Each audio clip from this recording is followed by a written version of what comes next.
नमस्कार साथियों। तो स्वागत है आपका आज की इस क्लास में। तो आपको पता है हम क्या कर रहे हैं? हम कर रहे हैं सीटेट की प्रिपरेशन, ठीक है।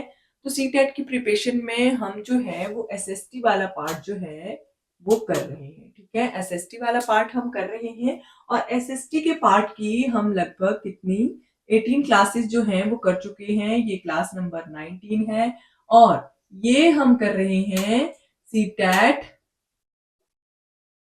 जुलाई 2025 की प्रिपरेशन, ठीक है। तो हम जुलाई 2025 की जो टैट सी टैट है उसकी हम प्रिपरेशन जो है वो कर रहे हैं। तो सी टैट को क्वालिफाई करना बहुत जरूरी हो गया है। मैक्सिमम हर राज्य के लिए ये जरूरी किया जा रहा है कि जो भी टीचर बनने जा रहे हैं या जो भी टीचर हैं उनके लिए सी टैट जो है वो कंपल्सरी कर दिया जाए। तो इसलिए सी टैट को क्वालिफाई करना बहुत ज्यादा जरूरी है। तो हम कर रहे हैं एसएसटी वाला पार्ट जो है उससे सबसे ज्यादा क्वेश्चन जो है वो आते हैं सी टैट में। तो एसएसटी वाले पार्ट को अगर हम ध्यान से कर लेंगे तो हमारे बहुत सारे नंबर यहाँ से कवर जो है वो हो जाते हैं। ऐसा नहीं कह रही हूँ कि बाकी सब्जेक्ट्स को इम्पोर्टेंस नहीं देनी है। आपने सभी सब्जेक्ट्स को बराबर की इम्पोर्टेंस देनी है, लेकिन अगर आप एसएसटी पर अच्छे से फोकस कर लेते हो तो आपके जो मैक्सिमम नंबर हैं वो एसएसटी से ही बन जाते हैं। तो एक टॉपिक वाइज हम कर रहे हैं। हमने लगभग दिल्ली सल्तनत के ऊपर जो राज्य करने वाली 5 सल्तनतें हैं उनके बारे में पढ़ लिया है। हमने मौर्य काल के बारे में पढ़ लिया है, मौर्योत्तर काल के बारे में पढ़ लिया है, हमने पाषाण काल के बारे में पढ़ लिया है और और भी बहुत, जैसे मुगल वंश के बारे में पिछली क्लास में हमने पढ़ा था।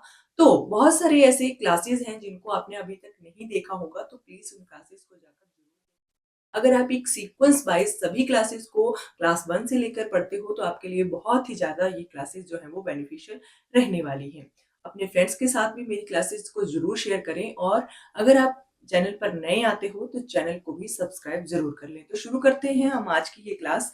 हम जो है एक टॉपिक वाइज पढ़ रहे हैं और जैसा कि मैं हर क्लास में बोलती हूँ कि अगर आप मेरी क्लास में आ गए हो तो प्लीज कॉपी और पेन लेकर जरूर बैठें, क्योंकि बहुत सारे ऐसे क्वेश्चन हैं जो इन टॉपिक्स में से ही हमारे जो है वो प्रिपेयर हो जाते हैं और बन जाते हैं, ठीक है। तो हम जो है आज की क्लास में हम पढ़ने वाले हैं मराठाओं का उदय, ठीक है। तो मराठों का उदय हम पढ़ने वाले हैं क्योंकि हमने पढ़ा था पिछली क्लास में मुगल वंश का अंत, ठीक है। तो मुगल वंश का अंत, तो मैक्सिमम एक बहुत एग्जाम में एक क्वेश्चन पूछा जाता है कि जो मुगल वंश का अंतिम शासक था वो कौन था।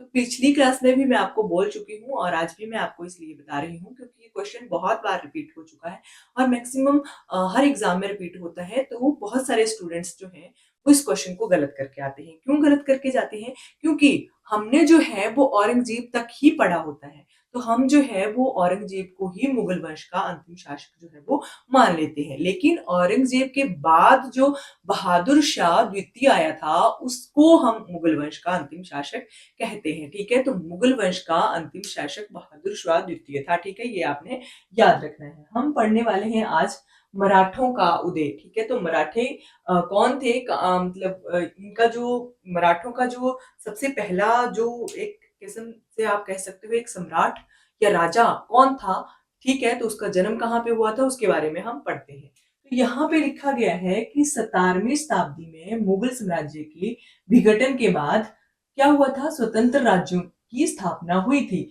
जब 17वीं शताब्दी में मुगल साम्राज्य का अंत हो गया तो उसके बाद बहुत सारे स्वतंत्र जो राज्य थे उनका उदय जो था वो हुआ था, ठीक है। तो कब हुआ था? 17वीं शताब्दी में। ये आपने इंपॉर्टेंट है, ये आपने जरूर याद रख लेना है कि 17वीं शताब्दी में मुगल साम्राज्य का विघटन जो था वो हो गया था। तो उसके बाद बहुत सारे स्वतंत्र राज्य जो थे उनकी स्थापना हुई थी, ठीक है। तो जिसमें मराठों का विशेष स्थान है, ठीक है। तो ये जो जितने भी स्वतंत्र राज्य हुए थे उनमें मराठों का भी विशेष स्थान कहा जा सकता है, ठीक है। तो मराठों का जो स्थान है इसलिए कहा जा सकता है क्योंकि ये जो मराठे थे इन्होंने बहुत ज्यादा संघर्ष जो है वो किया था, ठीक है। तो ये आता है हमारा शिवाजी, ठीक है। शिवाजी जब विघटन की ओर ये साम्राज्य जा रहा था, मुगल साम्राज्य, उस समय की ये बात है, ठीक है। तो विघटन के समय ये शिवाजी जो थे 1627 से लेकर 1680 तक, ठीक है। तो इनका जीवन काल था 1627 से लेकर 1680 तक का। तो इनका जन्म जो था शिवाजी का, इनका जन्म हुआ था 20 अप्रैल 1627 को पूना के उत्तर में स्थित जुन्नान नगर के समीप शिवनेर दुर्ग में हुआ था। ठीक है, तो शिवाजी का जन्म जो था वो शिवनेर के दुर्ग में हुआ था। ठीक है, और कब हुआ था? 1627 में। बहुत सारी बुक्स में या बहुत सारी मान्यताओं में इनका जन्म जो है वो 1630 का भी दे रखा है। तो अगर आपको एग्जाम में 1627 ना देकर अगर 1630 दिया जाता है तो आप उसको ही करेक्ट करोगे। ठीक है, तो 1627 और 1630 सभी बुक्स में लगभग अलग अलग तरह से इनका जन्म जो है वो दिया गया है। तो 1627 में इनका जन्म हुआ था और शिवनेर के दुर्ग में हुआ था। ठीक है, इनके पिता का नाम जो था वो शाहजी भोंसले था। क्या नाम था? शाहजी भोंसले। ये आपने याद रखना है। ठीक है, बहुत ज्यादा इंपॉर्टेंट है। तो मराठा शिवाजी के जो पिता थे उनका नाम था शाहजी भोंसले। ठीक है, और माता का नाम जो था वो जीजाबाई था। ठीक है, क्या नाम था माता का? नाम जीजाबाई। तो ये दोनों ही नाम इंपॉर्टेंट है कि शिवाजी के पिता का नाम शाहजी भोंसले था और माता का नाम जीजाबाई था। ठीक है, तो ये आपने याद रखना है। आगे आता है कि शिवाजी के गुरु का नाम क्या था? तो शिवाजी के गुरु का नाम रामदास था। ठीक है, रामदास इनके गुरु का नाम था और इनके ऊपर सर्वाधिक प्रभाव इनकी माता जीजाबाई व इनके शिक्षक दादा, ठीक है, जो इनके शिक्षक भी थे और दादा भी थे, कोंडदेव, उनका प्रभाव जो था वो सबसे ज्यादा पड़ा था। ठीक है, तो इनके गुरु का नाम रामदास था, लेकिन इनके जीवन के ऊपर जो, इनके व्यक्तित्व के ऊपर जो सबसे अधिक प्रभाव पड़ा था वो किसका पड़ा था? वो इनकी माता जीजाबाई थी और इनके दादा जो इनके गुरु भी थे उनका, कोंडदेव उनका नाम था, वो उनका, इन दोनों ही व्यक्तियों का या इन दोनों ही व्यक्तित्वों का सबसे ज्यादा प्रभाव जो था वो शिवाजी के व्यक्तित्व पर पड़ा था। ठीक है, तो ये आपने याद रखना है, जीजाबाई और दादा कोंडदेव का सबसे ज्यादा प्रभाव जो था वो शिवाजी के व्यक्तित्व पर पड़ा था। ठीक है, आगे आता है कि शिवाजी ने गोरिल्ला युद्ध पद्धति का प्रयोग भी किया था। ठीक है, शिवाजी ने गोरिल्ला युद्ध पद्धति का प्रयोग किया। शिवाजी को हम एक नौसेना का जनक भी कहते हैं। ठीक है, ये भी इंपॉर्टेंट है कि शिवाजी को नौसेना का जनक भी कहा जाता है। बहुत सारी युद्ध पद्धतियां थी जो शिवाजी को ही आती थी। ठीक है, तो शिवाजी ने एक गोरिल्ला युद्ध पद्धति, नौसेना का जनक कहा जाता है, गोरिल्ला युद्ध पद्धति का जनक भी कहा जाता है। तो बहुत सारी ऐसी युद्ध पद्धतियां थी जो शिवाजी उनमें बहुत ज्यादा माहिर थे। ठीक है, तो शिवाजी जो थे ये बीजापुर राज्य में अफजल खां को 1659 में शिवाजी की विस्तारवादी नीति को रोकने के लिए भेजा था। किसने भेजा था? अफजल खां को औरंगजेब ने। ठीक है, औरंगजेब ने 1659 में शिवाजी की विस्तारवादी नीति जो थी उसको रोकने के लिए औरंगजेब ने अफजल खां को भेजा था। ठीक है, अफजल खां को इसने भेजा था और अफजल खां जो थे लेकिन 1659 में बागनख से उसकी हत्या कर दी गई थी। ठीक है, तो क्या हुआ था कि जब अफजल खां को जो था वो शिवाजी जो था वो अपने राज्य का विस्तार कर रहा था। ठीक है, बहुत ज्यादा, मैंने आपको बताया था कोई भी राजा होगा या कोई भी सम्राट होगा वो अपने राज्य का जो है वो ज्यादा से ज्यादा विस्तार जो है वो करना चाहता है। तो जब शिवाजी की विस्तारवादी नीति को देखा गया औरंगजेब के द्वारा तो उसने क्या किया, उसने अफजल खां को भेजा कि शिवाजी को रोकने के लिए। ठीक है, तो जब शिवाजी को रोकने के लिए 1659 में अफजल खां आया था तो उसने क्या किया, उसने एक जगह चुनी जहां पे शिवाजी को एक तरह से संधि के लिए बुलाया गया, उसके द्वारा एक तरह से संधि के लिए बुलाया गया, एक बहला फुसलाकर शिवाजी को जाल में फंसाकर एक तरह से एक संधि के रूप में बुलाया गया, संधि करने के लिए बुलाया गया। लेकिन वहां उस संधि करने के लिए एक बहुत घने जंगलों वाला एक किला चुना गया जिसके आसपास कोई भी और जगह नहीं थी, चारों तरफ जंगल ही जंगल था। तो उस टाइम पे क्या हुआ था कि अफजल खां की ये एक तरह से षड्यंत्र था कि शिवाजी को मार दिया जाएगा।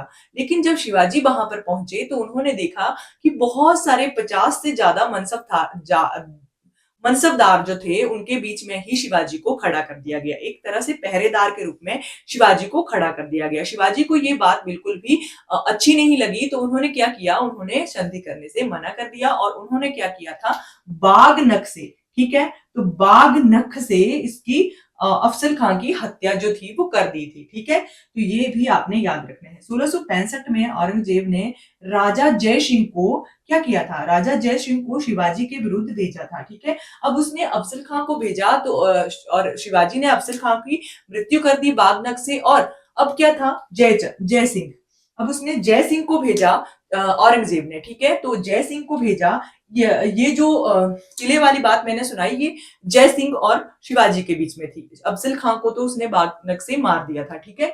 तो ये जो जय सिंह था, इसको शिवाजी ने भेजा था 1665 में, ठीक है। अब जब अफजल खां सफल नहीं हुआ तो उसने फिर से, औरंगजेब ने फिर से जय सिंह को भेजा। तो 1665 में शिवाजी और जय सिंह के बीच में पोरबंदर की संधि जो थी वो हो गई थी, ठीक है। पोरबंदर की संधि किसके और किसके बीच में हुई है? 1665 में शिवाजी और जय सिंह के बीच में हुई थी, ठीक है। ये भी क्वेश्चन इंपॉर्टेंट है, आपने याद रखना है कि पोरबंदर की संधि जो है वो जय सिंह और शिवाजी के बीच में हुई थी। आगे आता है कि 1674 में, ठीक है, अब क्या हुआ था, साम्राज्य का विस्तार तो वो कर रहा था, लेकिन 1674 में जाकर इसने, शिवाजी ने काशी के प्रसिद्ध विद्वान जो थे श्री गंगा भट्ट, उनसे राज्याभिषेक करवाया था, ठीक है। ये कौन थे श्री गंगा भट्ट? ये काशी के बहुत बड़े विद्वान थे। इनके द्वारा जो था वो शिवाजी ने अपना राज्याभिषेक जो था वो 1674 में करवाया था, ठीक है। आगे आता है, इन्होंने छत्रपति की उपाधि प्राप्त की और रायगढ़ को अपनी राजधानी जो था वो बना लिया था, ठीक है। अब इनको क्या हुआ, अब जब इनका राज्याभिषेक हो गया तो इनके द्वारा इनके नाम के साथ एक उपाधि लगा दी गई छत्रपति की। तो अब इनका नाम क्या हो गया? छत्रपति शिवाजी, ठीक है। ये अभी आपने याद रखना है कि 1674 के बाद इनको छत्रपति की उपाधि प्राप्त हुई, तो इनका नाम जो था वो छत्रपति शिवाजी जो था वो बन गया था, ठीक है। ये भी इंपॉर्टेंट है, इन्होंने रायगढ़ को अपनी राजधानी जो था वो बनाया था। आगे आता है कि शिवाजी के मंत्रिमंडल में 8 मंत्री थे, ठीक है। जैसे कि अकबर के 9 रत्न कहे जाते हैं, उसी तरह से शिवाजी के कितने मंत्री थे? 8 मंत्री थे। ये भी आपने याद रखना है। जैसे कि अकबर ने अपने मंत्रिमंडल में 9 मंत्रियों को स्थान दे रखा था, जिनको वो 9 रत्न कहता था, उसी तरह से शिवाजी के 8 मंत्री थे, जिनको अष्ट प्रधान कहा जाता था, ठीक है। तो 8 मंत्रियों का जो मंत्रिमंडल था वो शिवाजी के पास था और इनको अष्ट प्रधान जो था वो कहा जाता था। ये भी इंपॉर्टेंट है। आगे है कि भक्ति आंदोलन के महान संत तुकाराम जी शिवाजी के समकालीन थे, ठीक है। जो भक्ति आंदोलन है उसके महान संत जो थे, संत तुकाराम, वो भी शिवाजी के समकालीन थे। ये भी क्वेश्चन आपसे पूछा जा सकता है कि शिवाजी तो जो थे वो भक्ति आंदोलन के किस संत के समकालीन थे? तो तुकाराम जी के समकालीन थे। आगे आता है कि शिवाजी की मृत्यु कब हुई थी? शिवाजी की मृत्यु 1680 में 53 वर्ष की आयु में हो गई थी। कितने वर्ष की आयु में? 53 वर्ष की आयु में इनकी मृत्यु जो थी वो हो गई थी, ठीक है। तो आगे आता है संभाजी महाराज। संभाजी के बारे में हम पढ़ते हैं तो शिवाजी की जब मृत्यु हो गई तो उसके बाद कौन आए? उसके बाद आए संभाजी, ठीक है। तो इनको शंभू या छाबा भी कहा जाता है। तो जैसा कि आजकल आपने देखा होगा, एक मूवी आई है छाबा, अगर आपने उसको नहीं देखा है तो प्लीज जाकर उसको जरूर देखें, क्योंकि इसमें बताया गया है कि ये जो शिवाजी के उत्तराधिकारी थे संभाजी, या शिवाजी के पुत्र थे संभाजी, उसके साथ औरंगजेब ने कैसा बर्ताव किया था, ठीक है। पूरी तरह से इस मूवी में दिखाया हुआ है कि संभाजी के साथ जो था वो औरंगजेब का बर्ताव जो था कैसा था। विकी कौशल की ये मूवी है, बहुत ज्यादा अच्छी ये जो मूवी है वो बनाई गई है। आपको पता है बहुत ही ज्यादा उसको पसंद किया जा रहा है लोगों के द्वारा, क्योंकि संभाजी की पूरी स्टोरी जो है वो इसमें बताई गई है। संभाजी महाराज का जो कार्यकाल था ये था 1680 से लेकर 1689 तक का, ठीक है। कितने तक का था? ये था 1680 से लेकर 1689 तक का कार्यकाल, ठीक है। तो जब शिवाजी की मृत्यु हुई थी तो उसके बाद संभाजी मराठों के उत्तराधिकारी के रूप में सिंहासन पर बैठे थे, ठीक है। तो शिवाजी की मृत्यु के बाद उनके जो पुत्र थे संभाजी, या जिनको शंभू या छाबा कहा जाता है, वो उनकी राजगद्दी पर बैठे थे, वो सिंहासन पर बैठे थे मराठाओं के उत्तराधिकारी के रूप में, ठीक है। तो दूसरे नंबर के मराठा आए। यहाँ पर कहा जाता है कि संभाजी ने 1681 में औरंगजेब के पुत्र अकबर को शरण दी थी, ठीक है। तो जो अकबर का औरंगजेब का पुत्र था अकबर, उसको क्या किया था संभाजी ने 1681 में शरण दी थी, ठीक है। तो ये जो औरंगजेब था ये और भी ज्यादा नफरत जो था वो संभाजी से करने लगा था कि उसके पुत्र को उसने शरण क्यों दी है। आगे आता है 1689 में औरंगजेब ने संभाजी को बंदी बनाकर निर्ममता के साथ हत्या उसकी कर दी थी। ठीक है, बहुत ही निर्ममता के साथ हत्या इसलिए लिखा गया है क्योंकि बहुत ही एक क्रूर तरीके से जो था वो संभाजी की मृत्यु की गई थी। ऐसा कहा जाता है कि संभाजी के एक एक अंग को निकालकर वो उसको इतनी पीड़ा दी जाती थी, वो इसलिए दी जाती थी क्योंकि वो चाहता था औरंगजेब की जो संभाजी है वो इस्लाम धर्म को अपना ले। ठीक है, तो वो संभाजी तो था वो आखिरी दम तक नहीं हारा था औरंगजेब से, और उसने जितनी भी ज्यादा यातनाएं थी औरंगजेब के द्वारा दी गई थी उन सभी को सहन कर लिया था। तो ऐसा कहा जाता है कि एक एक अंग को निकालकर औरंगजेब के द्वारा जो था वो उसको दर्द दिए गए थे। ठीक है, तो इसकी जो थी वो निर्ममता के साथ 1689 में जो था वो मृत्यु कर दी गई थी। 1689 में इसकी जो थी वो मृत्यु हत्या जो थी वो औरंगजेब के द्वारा जो था वो बंदी बनाकर कर दी गई थी और रायगढ़ को अपने आधिपत्य में ले लिया गया था। ठीक है, तो रायगढ़ को उसने क्या किया कि उसने कहा कि अब रायगढ़ जो है वो मेरे अधीन हो गया है। औरंगजेब ने कहा कि अब तो संभाजी का जो उत्तराधिकारी है वो नहीं बचा है, तो अब जो है वो मैं इसको अपने अधिकार में ले लेता हूँ। लेकिन क्या हुआ था कि शिवाजी जो थे उनकी दो पत्नियां थी। ठीक है, तो जो पहली पत्नी थी सैर जो थी उसके जो था वो पुत्र संभाजी था, और दूसरी जो पत्नी थी उसके जो पुत्र था वो राजा राम था। तो जब राजा राम जो संभाजी को तो वो ले गए थे, लेकिन जब राजा राम था वो बच गया था, तो इसके बाद राजा राम को जो था वो उसने क्या किया, उसने शाहू कौन था, शाहू जो था वो संभाजी महाराज का पुत्र था। तो संभाजी की मृत्यु के बाद जो था वो शाहू ने उसका उत्तराधिकारी बनना था, लेकिन जब अभी शाहू जो था वो छोटा था या उसको भी औरंगजेब जो था वो अपने कब्जे में ले गया था। तो उसको इसने क्या किया, जो राजा राम था इसका सौतेला भाई संभाजी का, इसने क्या किया अपने जो था वो उसको प्रतिनिधि शाहू को प्रतिनिधि बनाकर, जो शाहू था उसको अपना प्रतिनिधि बनाकर क्या किया, वो राजगद्दी पर बैठ गया। ठीक है, उसने क्या किया, वो मराठाओं का उत्तराधिकारी जो था वो बन गया था राजा राम। ठीक है, जो कि संभाजी का सौतेला भाई था। ठीक है, तो शिवाजी का ही पुत्र था लेकिन सौतेला भाई था संभाजी का। संभाजी बड़े पुत्र थे शिवाजी के, इसलिए शिवाजी के उत्तराधिकारी बने थे। लेकिन जब औरंगजेब के द्वारा इसको हत्या कर दी गई इसकी, तो संभाजी ने जो औरंगजेब जो था उसने राजा राम जी ने क्या किया कि शाहू को प्रतिनिधि बनाकर जो था वो मराठाओं का उत्तराधिकारी जो था वो बन गया था। आगे आता है राजा राम। जो राजा राम था वो उत्तराधिकारी बना प्रतिनिधि मानकर शाहू को। तो क्या किया, रायगढ़ के किले को 1689 में राजा राम का राज्याभिषेक हुआ था। तो राज्याभिषेक तो हो गया, लेकिन उसने क्या किया, उसने सदैव स्वयं को शाहू का प्रतिनिधि ही माना। उसने क्या किया, वो कहता था कि संभाजी के बाद उसका पुत्र ही राजगद्दी पर बैठेगा, तो वो उसने स्वयं को हमेशा शाहू का ही प्रतिनिधि माना। वो राजगद्दी पर कभी नहीं बैठा, उसने राज्याभिषेक तो करवा लिया, लेकिन वो शाहू का प्रतिनिधि, उसको शाहू को अपना प्रतिनिधि मानकर उसने कभी भी राजगद्दी पर नहीं बैठा वो। ठीक है, तो उसने क्या किया कि वो शाहू को अपना प्रतिनिधि मानता था, इसलिए उसने वो राजगद्दी पर कभी नहीं बैठा। ठीक है, उसने राज्याभिषेक तो करवा लिया लेकिन वो राजगद्दी पर कभी नहीं बैठा। तो आगे आता है शिवाजी द्वितीय, जिसका कार्यकाल 1700 से लेकर 1707 तक का था। तो राम जी के बाद जो था वो शिवाजी द्वितीय, जो कि राजा राम का पुत्र था, शिवाजी द्वितीय, उसका कार्यकाल आता है। ठीक है, तो जब राजा राम की मृत्यु हो गई तो उसके बाद शिवाजी द्वितीय, उसका कार्यकाल 1700 से लेकर 1707 तक का आता है।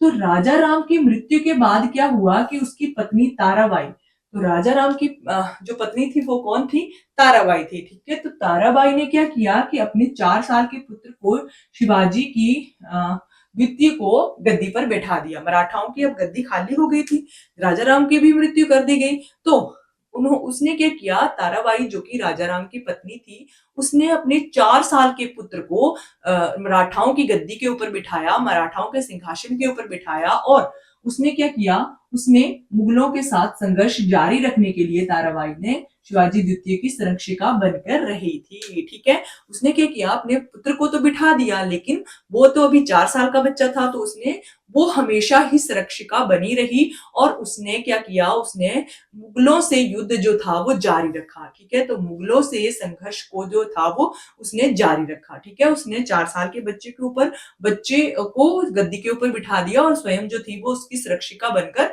हमेशा ही मराठाओं के साथ संघर्ष करने के लिए तत्पर रही।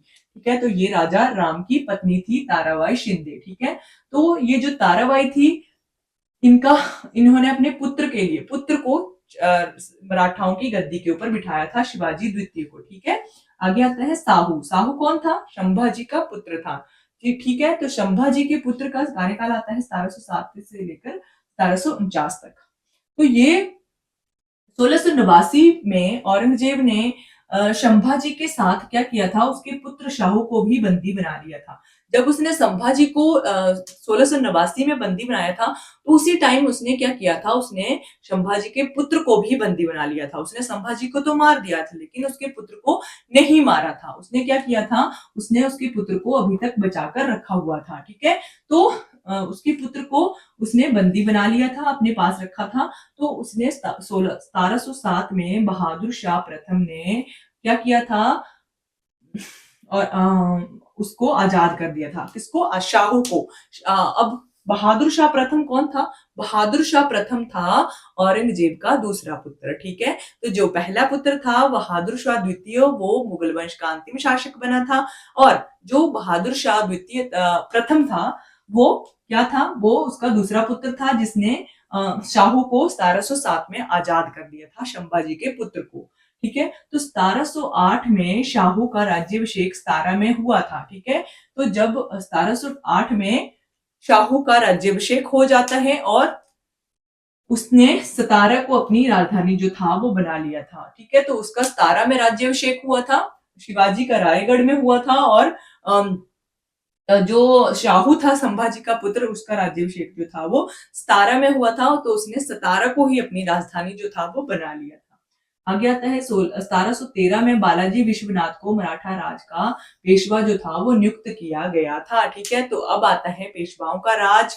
तो मराठाओं के बाद जो 1713 में बालाजी विश्वनाथ को जो मराठा राज्य का पेशवा जो था वो नियुक्त किया जाता है, पहला पेशवा बालाजी विश्वनाथ को नियुक्त किया जाता है। ठीक है, तो 1713 में, ये भी आपने याद रखना है, 1713 में बालाजी विश्वनाथ को मराठा राज्य का प्रथम पेशवा जो है वो नियुक्त किया जाता है। तो ये था मराठाओं का उदय, और इसमें हमने मराठाओं के राज्य के बारे में पढ़ा, मराठाओं के उत्तराधिकारियों के बारे में पढ़ा, मराठा राज्य का जो विकास है उसके बारे में हमने पढ़ा। तो हमें पता चला कि सबसे पहला आता है शिवाजी महाराज, जिसको छत्रपति की उपाधि उसके राज्याभिषेक के बाद 1674 में मिली थी। तो छत्रपति शिवाजी इनका पूरा नाम बन गया था। आगे आता है संभाजी महाराज। तो ठीक है, संभाजी जो था वो शिवाजी का पुत्र था। उसके बाद आता है राम जी, जो राजा राम। तो राजा राम जो था वो संभाजी का सौतेला भाई था। उसके बाद शिवाजी द्वितीय, जो कि राजा राम का पुत्र था। आगे आता है साहू, जो कि संभा का पुत्र था। ठीक है, तो मेरे ख्याल से मैंने सभी कुछ बता ही दिया है आपको। तो यहाँ पे एक क्वेश्चन आता है कि शिवाजी को राजा की उपाधि किसने दी थी? तो ये क्वेश्चन बहुत बार एग्जाम में पूछा जाता है। तो शिवाजी को जो राजा की उपाधि थी, राजा की उपाधि जो थी वो औरंगजेब के द्वारा जो थी वो दी गई थी। ये भी आपने याद रखना है कि औरंगजेब के द्वारा जो शिवाजी है उसको राजा की उपाधि दी गई थी। ठीक है, ये इंपॉर्टेंट है, ये लाइन बहुत ज्यादा इंपॉर्टेंट है, बहुत एग्जाम में पूछी जाती है कि शिवाजी को राजा की उपाधि किसने दी थी। तो शिवाजी को राजा की उपाधि औरंगजेब ने दी थी। और शिवाजी को छत्रपति की उपाधि किसने दी थी? तो ये काशी के जो प्रसिद्ध विद्वान थे जिन्होंने इसका राज्याभिषेक किया था, श्री गंगा भट्ट, उनके द्वारा छत्रपति की उपाधि भी दी गई थी। ठीक है, तो ये भी आपने याद रखना है। तो हमने मराठाओं के बारे में आज की क्लास में पढ़ लिया है। अगली क्लास में हम पेशवाओं के बारे में पढ़ेंगे। तो आज की क्लास के लिए बस इतना ही। अगर आपको मेरी क्लास अच्छी लगती है, अगर आपको ये क्लासेस जो है वो अच्छी लगती हैं, तो प्लीज लाइक करें वीडियोस को, और कमेंट करके भी जरूर बताएं, ताकि मैं आगे आने वाली वीडियोस में और भी ज्यादा सुधार कर सकूं। अगर आपको कहीं भी कमी लगती है तब भी आप मुझे कमेंट करके जरूर बताएं। Thank you for watching.